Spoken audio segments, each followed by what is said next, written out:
In this video, we're going to practice some true data integration using the standard environmental data packages and the pop-up SKU-T with radar data. So under our scale menu, let's go to WFO scale. In the frames count, we'll go to 64 frames so we can load our all tilts KCRI. Under the KCRI menu, we'll load the all tilts base data.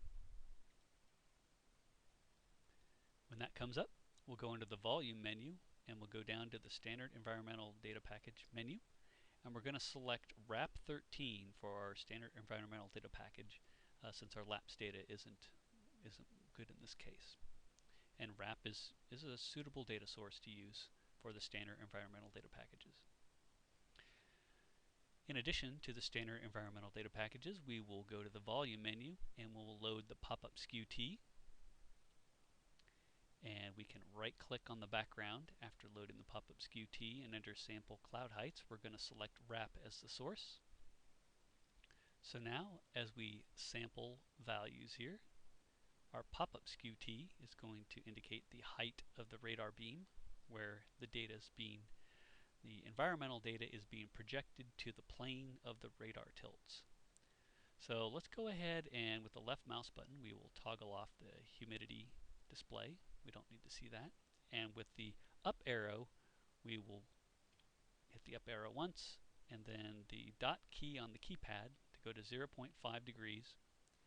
And we are going to pay attention to this storm in southwest Oklahoma, kind of with the smaller storm.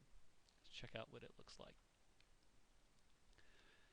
Well, if we just put our sampling on that storm, and I'm going to double click and hold on my storm to sample that. If I tilt upward, then we see that the dot on the SKU-T is going to be indicating the height of the observation of the radar data. We see the temperatures are being plotted in isotherms in the plane of the radar tilts, and we see we're at 11 Celsius here. As we keep tilting upward, we're going to be at colder and colder temperatures. Now we're getting to the freezing level, as we see with the dashed lines indicate temperatures below freezing. As we keep tilting up, we see that we have high reflectivities for this storm that go well up into upper levels. So we have some areas here of 54 dBz at 37,000 feet and minus 48 Celsius. So if we look at some of these values, we can start to piece together a little bit of the environment and what's going on with these observations. We see we have 61 dBz at minus 40 Celsius. So anything colder than minus 40 is going to be solid ice. Now, one thing we can see if we look at our pop-up SKU-T, even though the environment may be minus 40 Celsius, if we look at the purple line here indicating the parcel curve of the cloud temperatures, they could be almost 12 or 13 Celsius warmer than the environment because we're in a very high CAPE environment. So even though this says minus 40 Celsius is the temperature of the environment at that level, if this hail here, which if it's 60 dBz, then it's going to be hail, and it's suspended aloft, it's probably inside updraft, then that is going to be, even though it says it's minus 40 Celsius, it could be minus 28 Celsius if it's in that really warm updraft core. So this kind of helps us kind of interpret what some of the environment conditions could be, as well as some of the cloud conditions could be with this storm. Alright, so let's go ahead and if we want to, again, look at reflectivity maybe a little bit more zoomed in, we can hit the 1 key on the keyboard in the upper left to zoom in. Go ahead and sample out some of these values. We see we're down low here on the pop-up SKU-T, down right near cloud base. We've got reflectivities that become greater than 60 dBz right off the deck. As we keep tilting up, we notice that as the temperatures approach the freezing level, they actually decrease. So all those high reflectivities are really below the freezing level. That's suggesting that melting hail is probably going on in that location. As we keep tilting up, we see some high reflectivities in upper levels, And there's our storm top. And we can see we're just above the equilibrium level here. So let's tilt downward to 0.5 degrees, and we can hit the dot key on the keypad to toggle over to velocity. Let's look at our velocity interpretation as it relates to the pop-up SKU-T. Well, we see there's some inbound velocities on this side of the storm. It's kind of this LP-ish looking storm, and there's some cyclonic shear in here with the radar being up and to the right. So these are inbound velocities. So we have inbound velocities and maybe some cyclonic shear out here, but we have to keep tilting up before we're going to be for sure.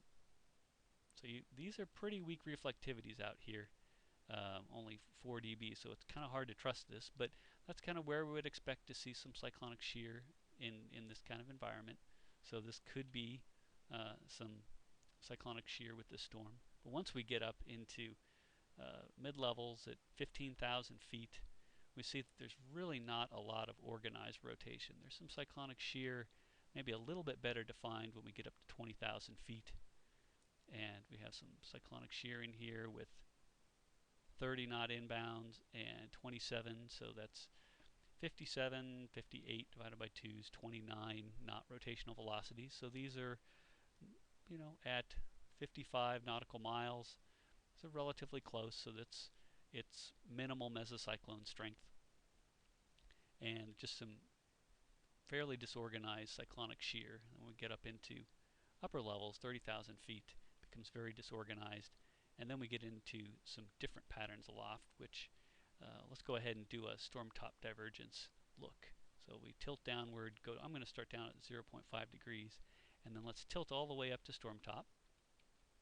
Once we get up to storm top, then we can toggle over to velocity and see we have inbound velocities on one side going to the northeast, outbound going to the southwest on the other.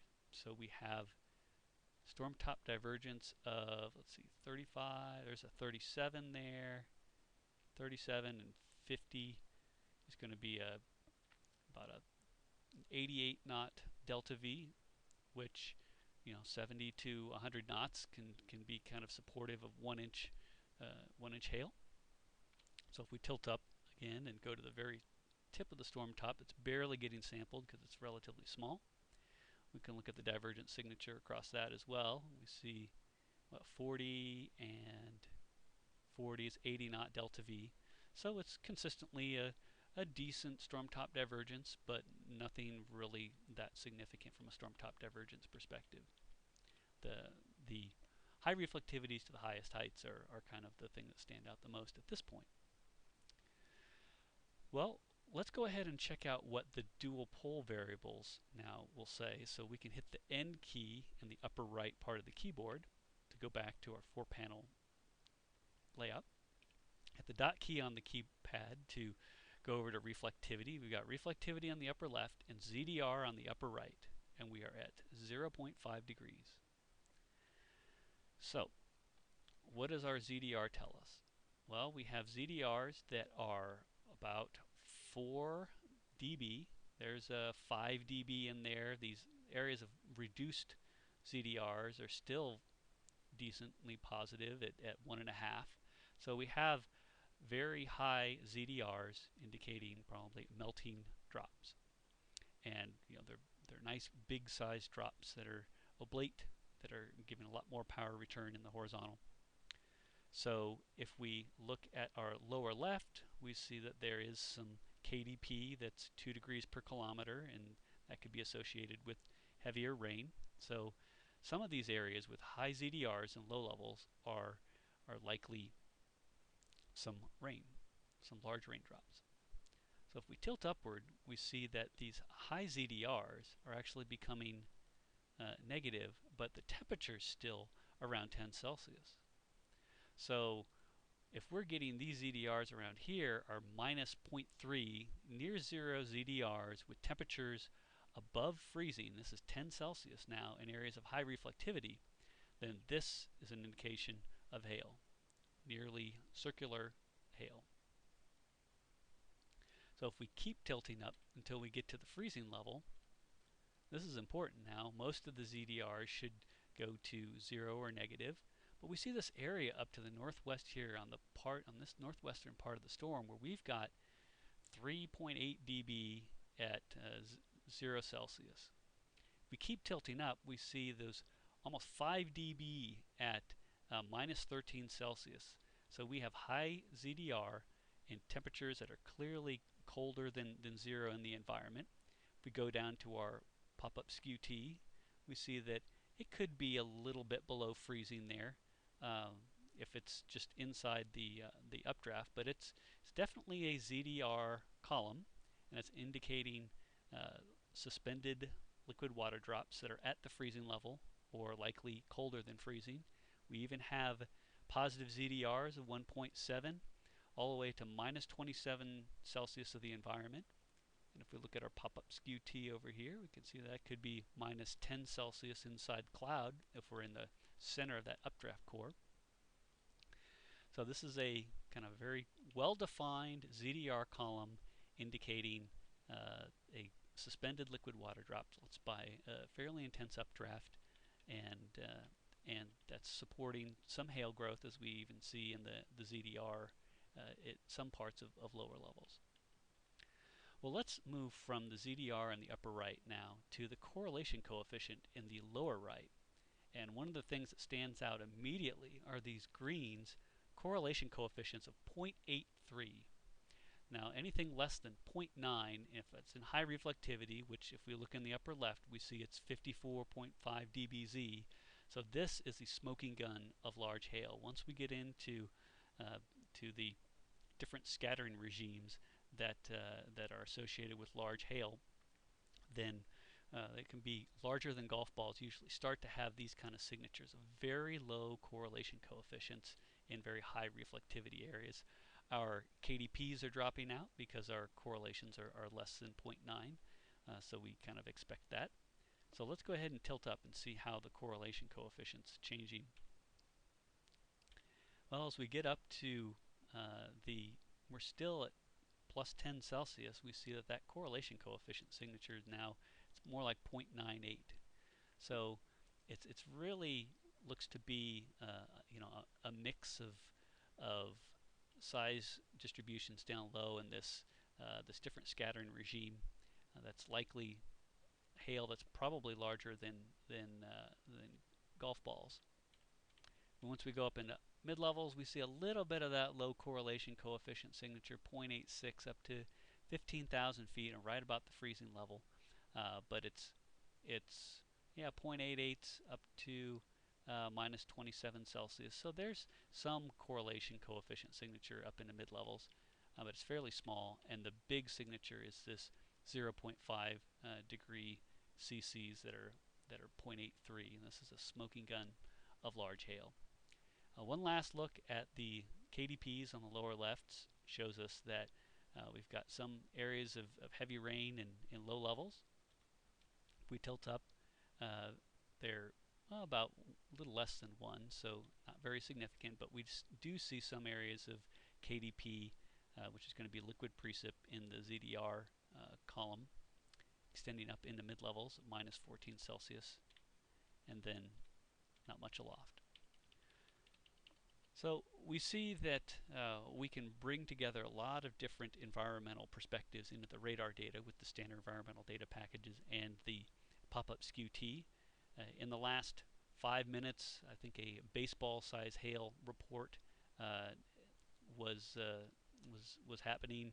We also had hail sizes of 2 to 2.75 inches in the last half hour. So this was a productive large hail producing storm that really didn't have very classic rotation in mid-levels, wasn't very strong, but still a strong updraft, and we saw fairly strong signals in the integrated radar sampling of a significant hail producing storm.